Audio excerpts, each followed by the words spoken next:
Hola amigos, muy buenos días, ¿cómo están? Les saluda Delfe Ignacio. Bueno, este día vamos a continuar leyendo el libro de Triunfar en épocas de crisis, el libro de Miles Monroe.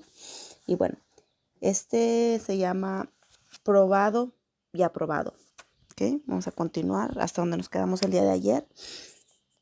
Dios nos ha dado un fundamento. Dios nos ha dado un fundamento, su persona y la palabra. Él siempre le brindará una estrategia si se la pide. Inevitablemente, la crisis que afecta su vida lo obligará a suplicar y entonces acudirá a Dios para que le supla su necesidad.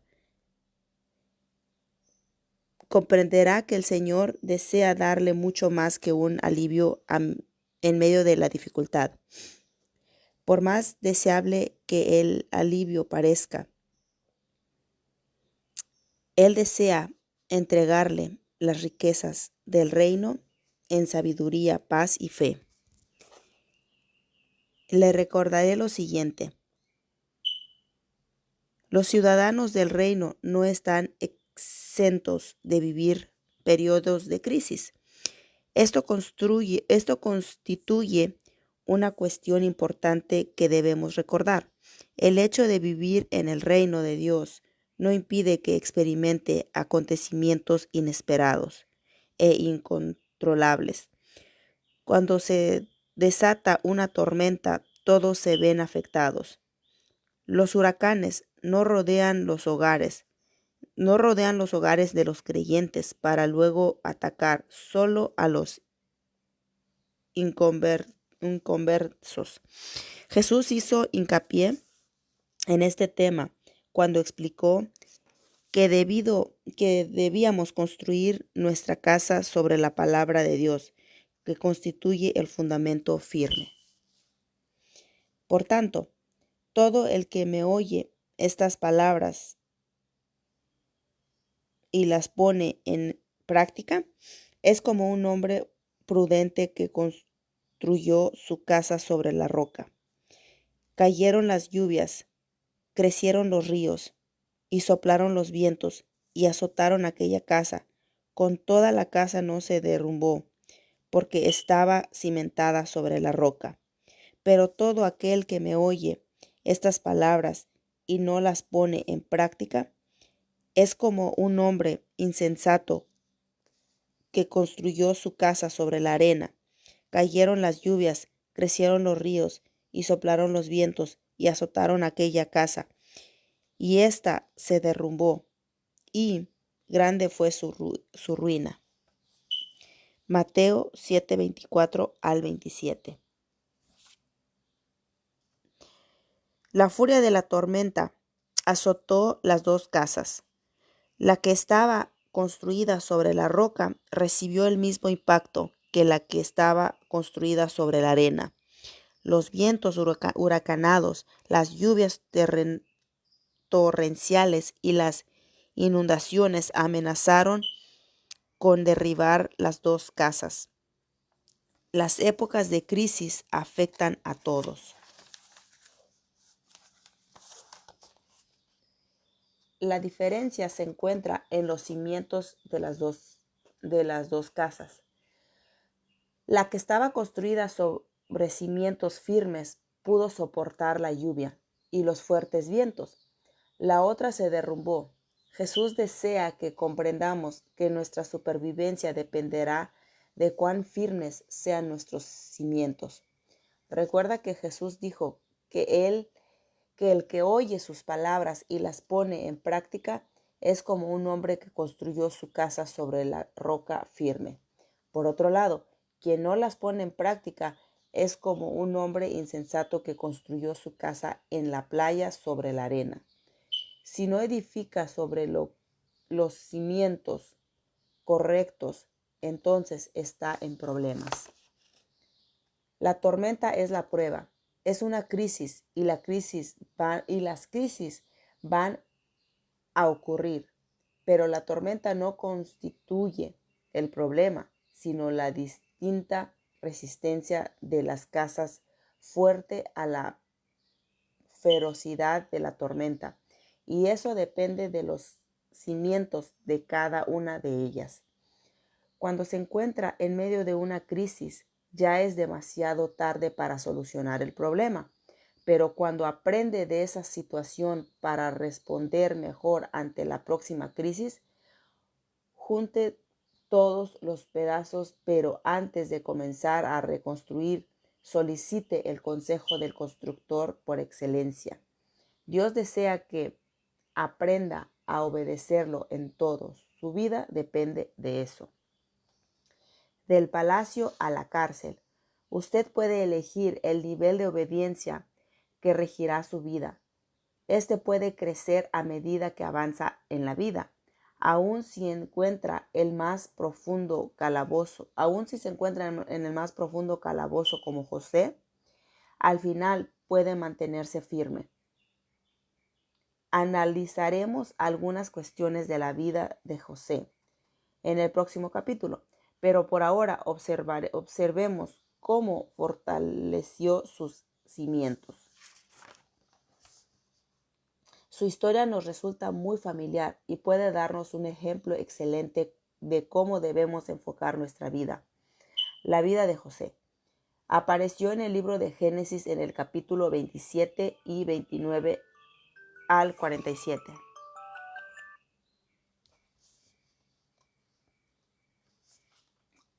Ay, perdón, me voy a estar interrumpiendo aquí mi teléfono.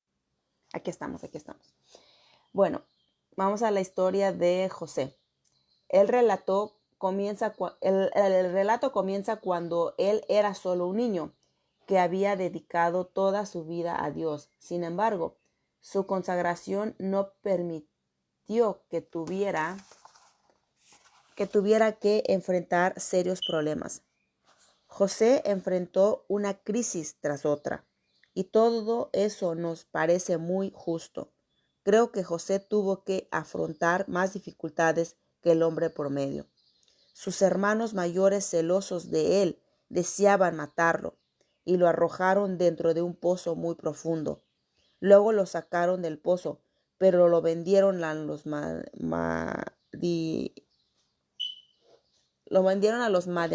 madianitas como esclavo. Pienso que la esclavitud es mejor que la muerte, aunque no mucho, en especial si lo comparamos con la clase de vida a la que José estaba acostumbrado, como el mimado hijo menor de una familia acaudalada.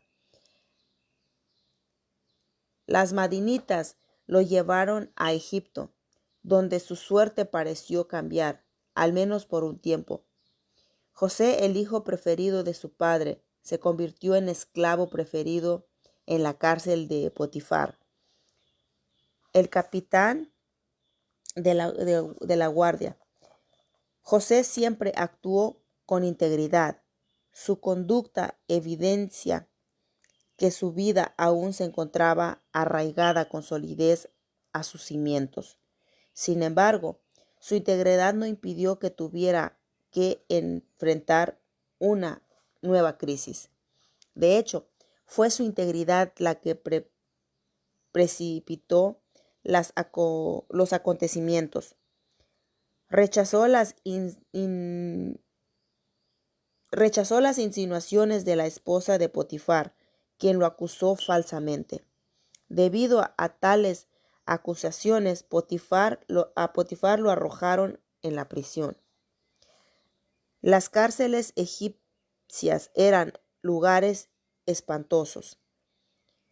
¿Perdió José el tiempo tratando de culpar a los demás o a Dios por sus problemas? ¿Acaso sentado en medio de la oscuridad planeó algún tipo de venganza?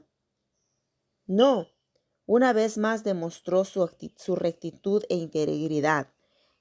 Donde vio necesidades, trató de satisfacerlas. Él trabajó duro, no lo atemorizaba. El trabajo duro no lo atemorizaba. Intentó mejorar las condiciones de vida en la prisión y al poco tiempo ayudaba a los guardias a administrar la, la mazmorra. En ese lugar conoció al panadero y al copero faraón e interpretó sus sueños. Finalmente, su habilidad para interpretar los sueños lo condujo hacia la libertad. El faraón había tenido un sueño que lo atemorizaba y necesitaba un intérprete. En ese momento, una parte de la historia de José se llama la atención. José se encuentra ante el faraón e interpreta sus sueños. De acuerdo con el sueño del faraón, vendrían 7 años de buena cosecha, seguidos por 7 años de sequía y hambruna. José dijo al faraón: el faraón tuvo el mismo sueño 2 veces, porque Dios ha resuelto firmemente hacer esto, y lo llevará a cabo muy pronto. Génesis 41:32. En 2 oportunidades, a fin de resaltar el hecho, Dios le mostró al faraón que una gran hambruna se avecinaba. Dios estaba determinado a lo haría pronto y lo haría pronto. Definitivamente iba a ser una crisis. No tenía caso clamar a Dios para que ésta se alejara. La crisis no haría una excepción en Egipto. Dios había enviado una advertencia con una claridad aplastante para que el líder del país contara con el tiempo necesario para prepararse para la crisis que azotaría a toda la población sin distinción alguna. De la cárcel al paraíso. Egipto se caracteriza por su economía agrícola. Entonces, una hambruna representaba una crisis de una magnitud abrumadora. Hoy en día, en Estados Unidos, el resto del mundo occidental cuentan con economías basadas en las industrias y la tecnología, y la gente tiene a colocar toda su confianza en el dinero. De pronto, los activos financieros se devaluaron y el dinero disponible escasea. Podríamos definir a esa situación como una hambruna monetaria. La mayoría de nosotros no ostentamos autoridad gubernamental. Sin embargo, podemos reconocer las señales de los tiempos, sin importar el lugar en donde viva o su posición. En términos mundanos, no clame a Dios para que la crisis se desvanezca, porque no lo hará. Ni siquiera el ayuno o la oración podrán impedir que acontezca. Dios ya ha tomado una decisión con respecto al tema. El Señor está consciente de la confusión económica que impera en el mundo. Es muy importante que Él haya orquestado el conflicto para que los capitalistas recuerden que no pueden aprovecharse de todo y de todos. No culpe al diablo, aunque sabemos que también está involucrado. Es posible que Dios haya decidido enviar esta crisis. Es posible que Dios haya decidido enviar esta crisis para que los hombres pierdan su confianza en este falso Dios llamado dinero. Cuando su Dios es el dinero, si éste pierde valor, su Dios no tiene valor alguno. Es entonces cuando el Dios verdadero vuelve a ocupar el trono en el corazón de muchos seres humanos. De pronto, José ocupó una posición de autoridad en Egipto. Era el encargado de administrar los recursos necesarios para afrontar la hambruna que se avecinaba. Dios se había encargado de orquestar toda la situación. José comentó: junten el grano de los años buenos que vienen y almacénenlo para que haya reserva de alimentos para los años malos. Fue capaz de manejar la crisis en la con la ayuda y sabiduría de Dios. La sabiduría y el arduo trabajo de José no solo permitieron que el pueblo de Egipto sobreviviera en la escasez de alimentos que azotaban a toda la región, también representaron la provisión divina a fin de que su propia familia pudiera alimentarse y conservar la vida. De la misma manera, si permanecemos obedientes a Dios, seremos capaces de eludir fácilmente la recesión o gran hambruna monetaria y todas sus ramificaciones en nuestra vida personal. La crisis no es un error. Lo encontrará en la Biblia. Cada situación difícil que deba enfrentar en su vida, la encontrará en la palabra de Dios, dijo Jesús. Yo les he dicho a esas cosas para que en mí hallen paz. En este mundo afrontarán aflicciones, pero anímense. Yo he venido al mundo. Juan 16:33. En este versículo, Jesús hace referencia a las dificultades que usted enfrenta en la actualidad y le promete que en medio de la tormenta podrá experimentar la paz que solo Él le puede dar. El Señor desea ayudarlo y a veces todas las crisis que deba afrontar, desde las pruebas personales de la vida cotidiana, hasta las calamidades que afectan a la humanidad entera. Jesús le recuerda que su poder supera cualquier crisis. Usted puede vencer todas las crisis que se le presenten si tiene fe en el poder de Dios y vive de acuerdo con sus principios. Busque la Biblia y lea 1 Juan 5:4 desde una nueva perspectiva, porque todo lo que ha nacido de Dios vence al mundo. Vence al mundo. La victoria que vence al mundo, nuestra fe. ¿Quiénes son los que vencen las inexorables crisis que afectan al mundo? Solo aquellos que creen en Jesús, el Hijo de Dios. Todos los que creen en Él nos ha hablado. La fe implica crecer en la oscuridad de todo lo que Él nos habló en medio de la luz. Jesús nos ha dicho que Él es el Hijo de Dios y nuestro Salvador.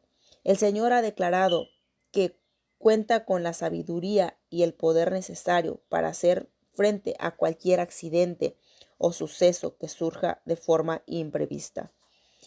Él reconoce la cruda realidad que no minimiza ninguna cuestión.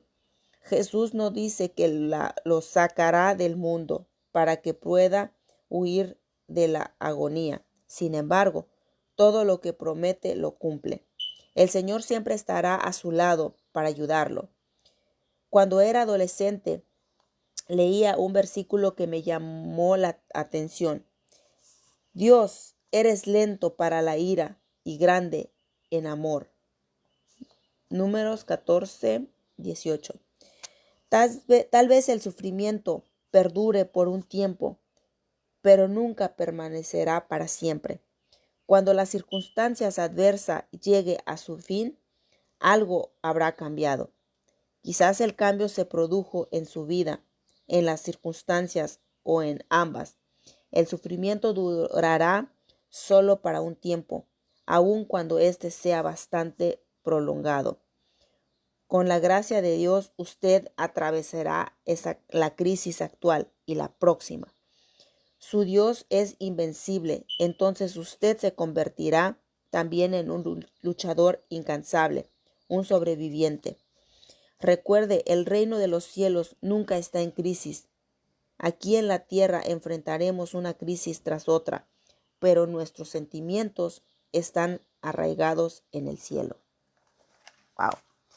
Bueno, hasta aquí nos quedamos. El día de mañana seguimos con el capítulo número 2, que se llama ¿Cómo superar una crisis? Muy buenos días, mi gente hermosa. Que tengan un excelente día. Les mando un abrazo a la distancia. Saluditos a todos, ¿ok? Los que se conectaron, muy buenos días.